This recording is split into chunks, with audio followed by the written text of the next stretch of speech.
नमस्कार, आप देख रहे हैं आर हिंदुस्तान न्यूज। आनंद सक्सेना के साथ फिरोजाबाद से जिला संवाददाता राजेंद्र कुमार की रिपोर्ट। शिकोहाबाद के नेहा गेस्ट हाउस में रिच स्काई फाउंडेशन का शुभारंभ किया गया, जिसमें मुख्य अतिथि बतौर पहुंची कांग्रेस की पूर्व सांसद और नरगिस फाउंडेशन की संस्थापक प्रिया दत्त। वहीं अपने राजनीतिक कैरियर पर पूछे गए सवाल पर प्रिया दत्त ने कहा कि मैं नरगिस फाउंडेशन में ही ठीक हूं, क्योंकि इसमें मुझे स्वतंत्रता मिली है और कार्य करने की आज़ादी है। वहीं दिल्ली में भाजपा की बढ़त पर दिया गया बड़ा बयान। पूर्व सांसद प्रिया दत्त ने कांग्रेस को लेकर कहा कि दुख तो होता ही है, क्योंकि मैं कांग्रेस में रही हूं। अभी कांग्रेस का समय ठीक नहीं है।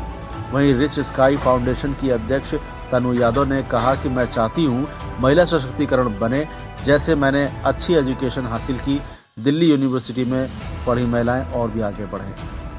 फिलहाल आप सुरक्षित रहिए, जुड़े रहिए आर हिंदुस्तान से। नमस्कार। और यहाँ तनु यादव जी ने शुरुआत की है और इसका आई थिंक उद्देश्य यही है कि हम बेसिकली विमेन एम्पावरमेंट और यहाँ की जो बच्चियाँ हैं उनको एम्पावर करें, शिक्षा के द्वारा एम्पावर करें और स्किल डेवलपमेंट के द्वारा एम्पावर करें।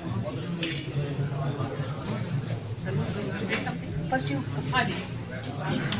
आपके पिताजी का राजनीति में बहुत बड़ा कैरियर रहा, उसको लेकर के आज जो राजनीति हो रही है उसको लेकर क्या आपकी धारणा है? वो जमाना अलग था, ये जमाना अलग है, मैं उतना ही कहूँगी। आज दिल्ली में का चुनाव संपन्न हुआ, इसकी मतगणना हुई है, उसमें दिल्ली में बीजेपी पार्टी बहुमत के साथ है। आप उसमें कैसे देखें क्या तरह का चुनाव सब्जेक्ट है उसको? हाँ जी, देखिए आप क्या ऐसे आगे आने वाले समय में लोगों को राहत मिलेगी? मैंने ये रिच स्काई फाउंडेशन जब मैं कॉलेज में पढ़ती थी तो प्रिया दीदी को मैंने देखा था कि नरगिस दत्त फाउंडेशन वो चलाती थी। अपने फादर के जाने के और मदर के जाने के इतने साल बाद भी आप में से और हम में से किसी को भी ये महसूस नहीं होगा कि सुनील दत्त जी को गए हुए इतने दिन हो। उसका सबसे बड़ा कारण है कि उनकी बेटी ने उनके जाने के बाद भी कुछ ऐसा किया है जो कि बहुत आसान नहीं है। उतना बड़ा तो नहीं पर उस तर्ज पे, क्योंकि जब मैं यहाँ शादी करके आई तो जिस परिवार में मैं आई मुझे जिस तरह का सशक्तिकरण और आज़ादी मिली, और क्योंकि मेरे ससुर यहाँ के विधायक हैं तो उस नाते मुझे बहुत सहारा भी मिला, जनता का भी आसानी से मिल गया। मैं चाहती हूँ कि जितनी भी महिलाएं यहाँ हैं, जैसे मेरे घर में मेरी सुनी जाती है, ऐसे सबकी सुनी जाए। जैसे मुझे अच्छी एजुकेशन मिली, अच्छी पढ़ाई मिली, दिल्ली यूनिवर्सिटी में पढ़ने का मौका मिला, दिल्ली यूनिवर्सिटी में चुनाव लड़ने का मौका मिला, ये सशक्तिकरण मैं चाहती हूँ कि इस जिले की सब महिलाओं को, सब बच्चियों को मिले। उसका कारण पैसे ना हो। बहुत लोग बहुत कुछ करना चाहते हैं लेकिन पैसे की कमी की वजह से नहीं करते। क्योंकि हमारे घर में विधायक है तो हम रोज़ देखते थे कि पापा के पास लोग आते हैं, परेशान होते हैं, वो मदद करते भी हैं पर एक सीमा होती है मदद की, तो कुछ और तरीके से उस मदद को आगे बढ़ाया जाए।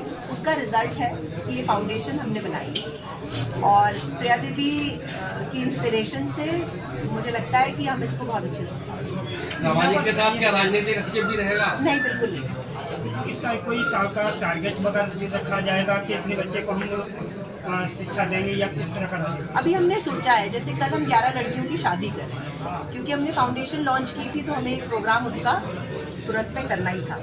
तो हमने लोग हमारे पास कुछ बहुत महीनों से आ रहे थे कि शादी के लिए या कुछ उसके लिए आ रहे थे, तो कल 11 शादियां हम कर रहे हैं। उसके बाद हमारा टारगेट रहेगा लगभग 50 और 100 के बीच में कुछ लड़कियों को हम एजुकेशन अप्रैल में जो नया सेमेस्टर चालू होगा उसमें हम देंगे। उसमें हमने एक क्राइटेरिया फिक्स किया है कि जिन महिलाओं के हस्बैंड नहीं हैं या परिवार की औसत आय जो है वो साल की 1,20,000 से कम, उनका हम एप्लीकेशन लेंगे और फिर एक प्रोसेस के थ्रू स्क्रूटनाइज करके उनको एजुकेशन देंगे।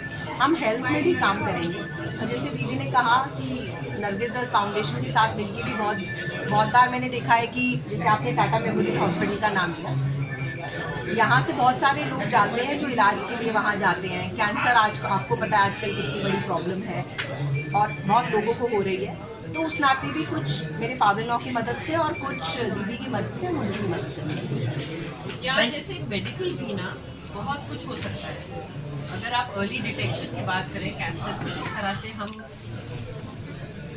रोक सकते हैं। यहाँ लोग जानते भी नहीं है कि कैंसर का चेकअप होना चाहिए। मेडिकल